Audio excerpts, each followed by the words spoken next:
বৃষ্টিপাতের প্রবণতা কমে দাপটে রয়েছে তাপমাত্রা। ইতোমধ্যে সর্বোচ্চ তাপমাত্রার পারদ উঠেছে ৩৭ ডিগ্রিতে। সেই সঙ্গে দেশের ৩৬ জেলায় হানা দিয়েছে মৃদু তাপপ্রবাহ। তবে তাপপ্রবাহের মধ্যে টানা ৫ দিন দেশের বিভিন্ন অঞ্চলে বৃষ্টি হতে পারে বলে জানিয়েছে আবহাওয়া অধিদপ্তর।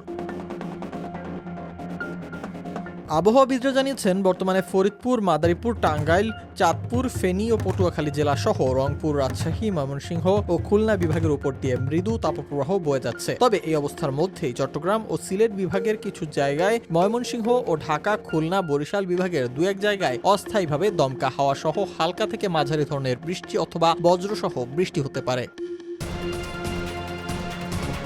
গত ২৪ ঘন্টায় চট্টগ্রামে দেশের সর্বোচ্চ ১৮ মিলিমিটার বৃষ্টিপাত রেকর্ড করা হয়েছে। পাশাপাশি এই সময় মৌলভীবাজারের শ্রীমঙ্গলে ১৩ মিলিমিটার ছাড়াও বান্দরবানে ১১, ঢাকায় ৬ এবং রাঙামাটি ও চট্টগ্রামে আমবাগানে ১ মিলিমিটার বৃষ্টি রেকর্ড করা হয়েছে। এই অবস্থায় বর্ধিত ৫ দিনে বৃষ্টিপাতের প্রবণতা অব্যাহত থাকতে পারে বলে ধারণা করা হচ্ছে। সেই সঙ্গে তাপমাত্রাও কমতে পারে বলে পূর্বাভাস দিয়েছে আবহাওয়া অধিদপ্তর।